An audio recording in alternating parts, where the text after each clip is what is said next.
This is Shady Radio, broadcasting on NG Digital. It's a little bit queer. Hello, and welcome to the Queericon. This is a sort of box. We shall put things in it, shake them about, and see what comes out. Once a week, or once a fortnight, or when we find things to put in the box and shake.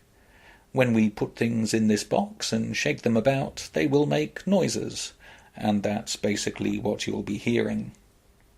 They may be conventional noises, such as any objects might make when shaken together. They may be queer noises. Let's hope more of the latter. There may be strange music, but I'll leave metaphors up to you, dear listener, my compatriot, my namesake, my friend. There may be dangerous and outrageous stuff which will make you want to shout and throw things at the radio. Hey, it's your radio, your digital radio, your computer. You get out what you put in.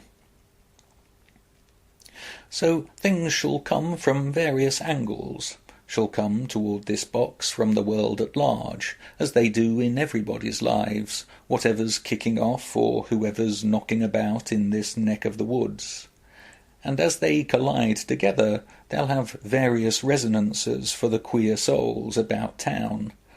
And hopefully some of those resonances will be transmitted here. It's all input-output vectors. In a queer life, it's all a sort of cybernetics.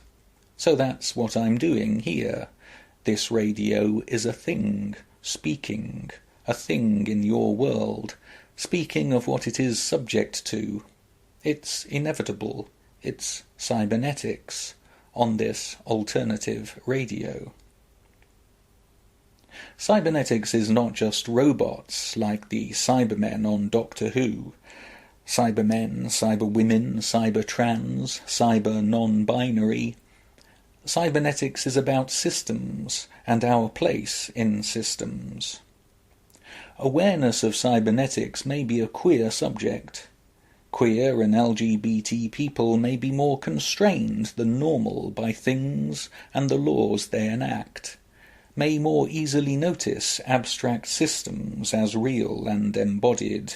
We may notice the walls of things, society's do's and don'ts, feel like an object ourselves trapped within them, less in control of the possibilities of our lives when met with walls of discrimination and denial, with physical requirements of dress and behaviour, with persuasive channels of stuff. Cybernetics is an understanding which says that things are in continuous action, everything has its repercussions from what's gone before, and these are all solid and actual and part of the bodies that live them. If queer people throw bricks through windows, is it their fault, or the responsibility of who provoked them to it? Or is it the brick? Questioning agency is a queer thing in these days of individuality, where people are supposed to be individuals not connected up to the concatenation of things and their inevitabilities. So, I want to begin this Queericon by questioning actual things and their repercussions in the experience of who we are as queer people. And by questioning things today, I will start with those largest things, buildings. What is the place of the queer amongst buildings?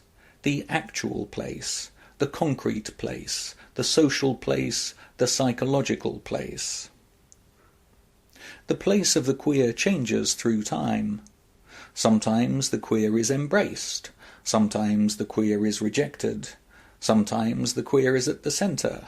Sometimes, maybe most times, the queer is in the margins. Social geography tracks the place of people and finds how the actual layout of a city matches its politics, especially its social politics, through time. The social place of gay men over time is tracked by the history of gay bars and their locations. We can see the places of LGBTQ identifying people even now in the location of NG1, the Newmarket and the New Foresters, on the edge of town, tucked away, still hidden, not central to the main streams of commerce. It's important here that I say LGBTQ identifying people, those who wish to identify as such. Some people have other identities which they commit to more strongly, and this again will govern where they appear. So, the New Foresters, that warm, welcoming place in the dark, cold shadow of the Victoria Centre, on the other side of that wall which holds in the city and holds out the darkness, the other. These geographic locations have their repercussions on our psyche. Trekking to them does something for us and to us. It is a psychogeography. Being beyond the city walls is both a positive and a negative, a place of liberation and a place of exclusion. And our place, the place of ourselves, moves with the vicissitudes of geography and the economy. Even when, in the 1980s, the Victoria Centre flats came to be known as fairy towers, even as Soho was the queer centre of London in the 80s and 90s, but now has been displaced by the economics of property and capital investments and the simultaneous assimilation and dispersal of the identifiably homosexual. So these buildings and these changes and these locations form something of our ideas of ourselves as they are physically laid down in our lives, and as we are taken up by and in the cement mixer of the city. A history of LGBT places in Nottingham can be found on Nottingham's Rainbow Heritage website. The site has a map that plots the locations of the L, G, B and T around the city over time. There are lots of places, lots of markers of where lesbian and gay people have been in this city, from time immemorial, in parts of the city previously unseen, invisible, and still with no blue plaques. When I was 13, I didn't know these places were there. I didn't know my identity was included at all, even in this sidelined and marginal way. The interior secrets of these buildings were as good as not there for any new LGBT people looking for themselves and their place in life, their place in this city. This absence of knowledge of the place of yourself and others like you is an absence of access and inclusion, both actual and psychological. It is the inability to go into buildings and be with others. It is the shutting out and closing down of the social. It is the absence of a history of identity, in which bricks and concrete also lay down and structure the availabilities of being yourself. The map of the street is the map of my mind. You can take the boy out of Nottingham, but you can't take Nottingham out of the boy. A couple of months ago I was invited to take part in a radical history walk, facilitated by the folks at the Nottingham Contemporary. The theme was autodidacticism, self-education. I was asked to say something about the self-education of queer people in the history of Nottingham. At first, I drew a blank.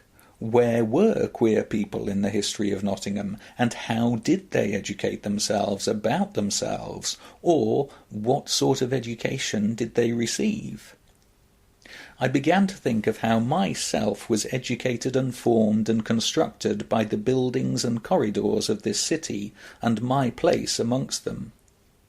And so my talk came to be about where I found myself and where I didn't find myself, and how these findings of myself, findings of my identity, findings of others who I felt to be like myself, formed who and what myself was.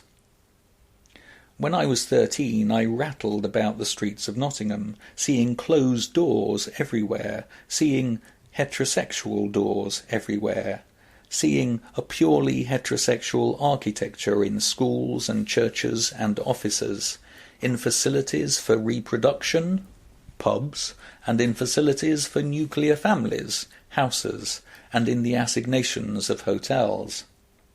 Heterosexuality stood like a bouncer on the doorways of my perception, on the doorways of my access to the social world, and pushed me always back out onto the street. The buildings were closed by exclusion, and closed by my ignorance of what was in them, hidden. My self-education was, and still is, an ongoing process in this series of inclusions and exclusions, of known and unknown information which resides at the heart of buildings, resides as the heart of myself, and at the centre of things which I am either allowed access to or not. This configures where I feel myself to be, in this city or not in this city. This is psychogeography. Looking at the Rainbow Heritage website, I now find things that I had not known. There had been something queer, something LGBT, well, mostly gay white men at the time, other histories are even deeper undercover, happening inside the buildings of Nottingham even while I was growing up here. Having been asked to do this queer history walk, I discovered, thanks again to the Rainbow Heritage website, that the Britannia Hotel on Maid Marian Way had been the location of the annual conference of the Campaign for Homosexual Equality in 1977. In 1977 I was 13 years old. And yet, here were my people in the heart of the city even then. But I did not know this. To me, the Albany Hotel, as it was named at that time, was a place of exclusively heterosexual resort, as was everywhere, because the homosexual insides were closeted and invisible even as they happened, and I couldn't see gay people anywhere. All I saw was the closed doors of buildings from which I was excluded, homeless, to rattle about on the streets. This was a self-education, into a way of being of the self, a simultaneous mode of bricks and mortar and psychic marginalization. In 1977 I was working on Saturday mornings for pocket money at a bakery in Ruddington, for 50p an hour if you're curious. As part of my job I made croissants which were delivered to hotels around the city. There was one hotel which stuck in my mind, because it ordered straight croissants. That's queer, I thought, a hotel ordering straight croissants. I was already dimly aware of my own sexuality and the names that went with it. Bent. I was self-conscious and almost embarrassed, even in making croissants with this confused, secret meaning reversed.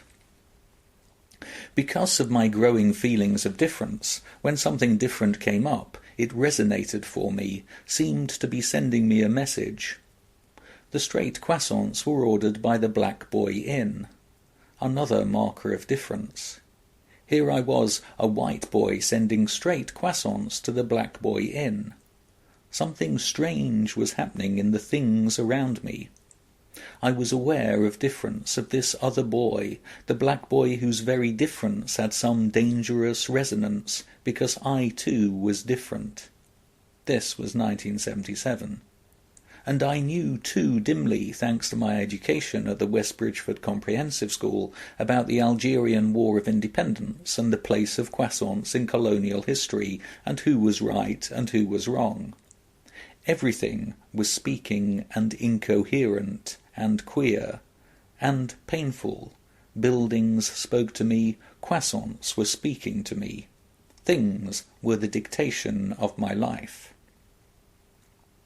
So, there was the conference of the Campaign for Homosexual Equality at the Albany Hotel on Maid Marian Way, taking place in 1977. There were complaints about homosexuals being in the city. There were letters to local papers, to the hotel management and to local councillors. Unknown to me, the conference was opened with a performance by the newly established Gay Sweatshop Theatre Company at the Victoria Hotel, now the Hilton. They did a play called As Time Goes By, a play set in 3 periods of gay history. In London of the 1890s, just after the Oscar Wilde trial, in New York post-Stonewall, and, most resonantly in this psychogeography, in Germany during the Holocaust. Gay Sweatshop gave the first theatrical presentation of a subject matter, the Nazi persecution and murdering of gay men, which Martin Sherman would later work up into the play Bent. All this bentness was occurring as I was making straight croissants to send to the Black Boy Inn on a Saturday morning. Another thing that I didn't know was that the Black Boy Inn was the successor to the Black Boy Hotel, which had stood where Primark now is, and which had been a known place of homosexual resort until its demolition in 1967, coincidentally the same year as the decriminalisation of sex between men, over 21 and behind locked doors with no one else present, please, in England. So, this is psychogeography. How buildings, places, their accessibility and their affordances, their information and the dissemination of that information, the concepts and admissions they embody and enact and build, has its repercussions for a city and for the inhabitants of a city and for the queer self. And this is why, so far as inclusivity and the making of selves and their coming out of the closet, their being, is concerned, projects like the Rainbow Heritage website are so important. Why knowledge and recognition and history are so important to the accessibility of ourselves in the buildings we live amongst. This knowledge changes the psychic and the real world of Nottingham as we walk about it, no longer excluded but welcomed in, seeing ourselves as part of its fabric at the exact same time that buildings have become illuminated and positive on Ida Hobbit Day and during LGBT History Month when they fly the rainbow flags. It has changed where I am allowed to be, where I am allowed to go, where I have been previously with my identity and as myself. It has made this, finally, my city, in which I am allowed, in which I have always been, and which has been in me, even or especially when I have carried it and its structures elsewhere to dismantle them in the ongoing bricks-and-mortar re-education of myself as a gay man and as a queer being.